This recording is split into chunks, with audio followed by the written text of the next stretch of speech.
How's it going out there, YouTube? My name is Jesse, and this is another Lost Origins of the Golden Age. Yes, we are doing another Lost Origins, and we're still doing Timely Comics. And this time we're doing... Hold up a minute.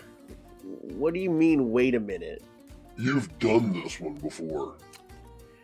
Yes, I technically did this one some time ago, but I never covered it the way I wanted to. So we're recovering it now. What makes you think you can do something like that? First of all, I make the videos. It's already been made. Second of all, it's a request video, and you know... You can't help yourself when it comes to requests. That's right.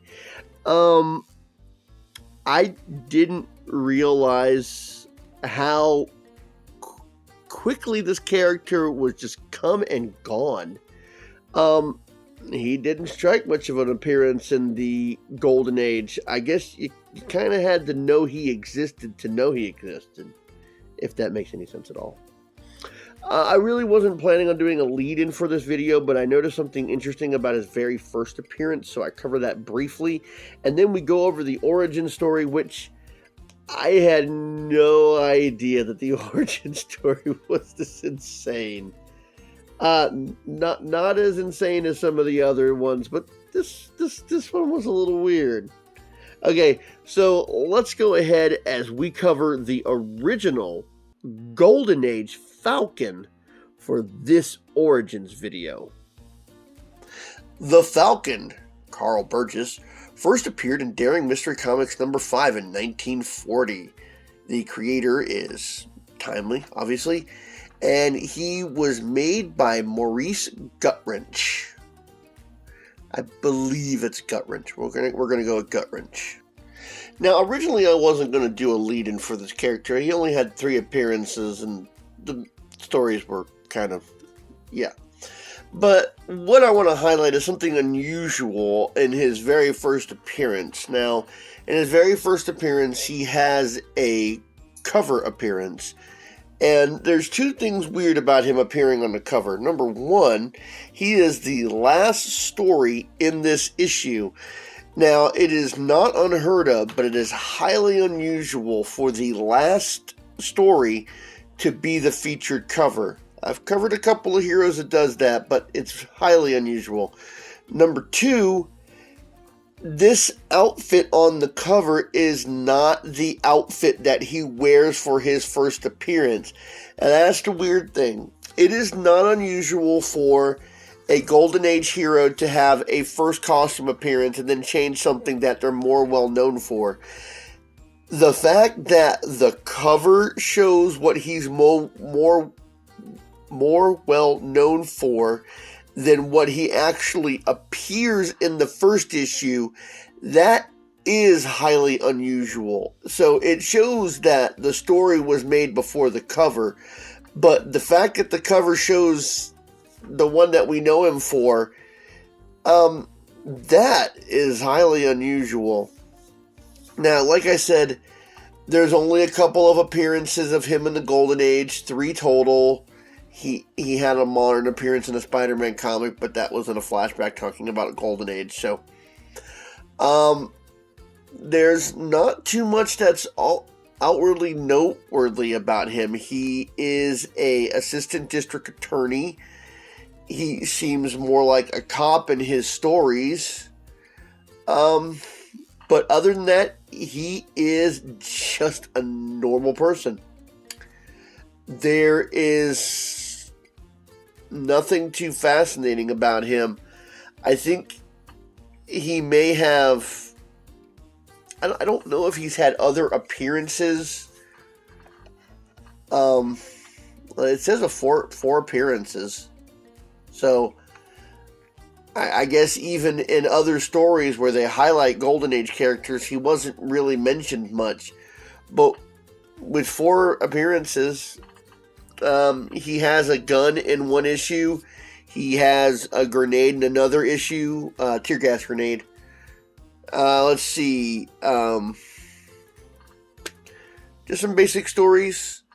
So, let's go ahead and cover his first appearance. And You'll see what they might have been going with. The Falcon. Meet the Falcon, nemesis of the underworld. Criminals tremble at the mention of his name. For escape they may the long arm of the law, there's no escaping the clutching talons of the Falcon. Police arrive to investigate a mysterious tragedy. He's dead, all right. Funny case, Mr. Burgess. Not a mark on him. So, Mr. Burgess is at a crime scene. Is that really what an assistant district attorney would do? As approach crime scenes? I'm not familiar with what they do. I mean, besides, try criminals and stuff. So they find a wand of death. And it said, Willen was an enemy of Sunga, the racketeer doctor. Yes, and other enemies of Sunga have died. So Carl Burgess puts together that it looks like Sunga might be responsible for this. So he's at the police station, and they just go over and say that all it is a wand. So he visits the office, and apparently there's this henchman, and he pushes him out of the way. Like, I'm Dr. Sunga. What is this? Is this about the death of Mr. Willen? Right. And we connect you with the killing. And he said, yeah, I did kill him, but I used a curse. And Carl Burgess knows that a curse would never work to it. I mean, you tell a judge he'd get a curse, you're going to get thrown out of court. So he changes into his outfit, the Falcon. That's a lot of blue. Okay, so somehow Sunga finds out that the Falcon is after him. He doesn't tell how. So he has his henchman out there, and somehow the henchman knows where the Falcon is going to be, so he can make this tree fall right in his path. I mean, you don't make a tree fall out of nowhere, so he had to know that the Falcon was there. Just as the tree was falling, whew, that was close. Lightning swift, the Falcon spins his car out of danger. And he pursues the henchman on foot. Let's see. He tackles the henchman. He pulls out the gun. Give me that pistol and come along. Dr. Sunga sent you on me, didn't he? I ain't talking. So the Falcon takes him back to his hideout and threatens him with the gun, saying, you can't make me talk. So he shoots right past his head. No, don't. I'll tell. And just then there's a knock on the door and there's a delivery. Okay, now this is where we find out that the guy's name is Turvey. I'm going with Turvey, Turvy. And this guy goes, special delivery for Turvey. Turvey, that's my name.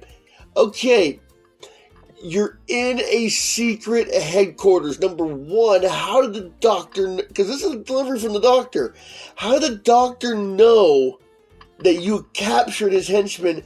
Number two, how did he find out where you were? It says secret hideout. Maybe not secret. In the Falcon's hideout. It's just stupid. Okay, so he pulls out the wand of death and he dies. So I guess he has to get a new henchman now.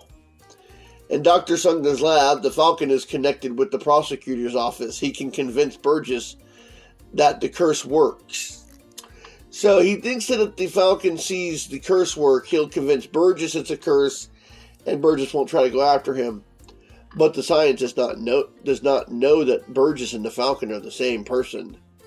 Nor does Sunga know that the Falcon is a scientist. Well, I didn't know he was a scientist until you just said it. So how's the doctor supposed to know? Okay. He says that he figured out how he did it, but he goes as Burgess to try and get the doctor off the case. We're dropping the case. And you're convinced that the curse works. So he wants to take care of the Falcon, and when the Falcon returns, there's a package at his hideout. Who brought the package in? Do you not lock your doors? Okay, so he uses his x-ray machine and finds out there's a wand of death, and he goes after Sunga and the Falcon this time. Now, he suspects that there's a trap at the door, so he decides to come in from the window, which nobody sees. He was here a minute ago. He's gone now. We better watch the door. He'll be up soon. I'm already here. Where were you hiding? I mean, you obviously were hiding somewhere in the ceiling, but how? This appears to be an office building. There's not really a way to hide in the ceiling in an office building, I would think. Not the 40s.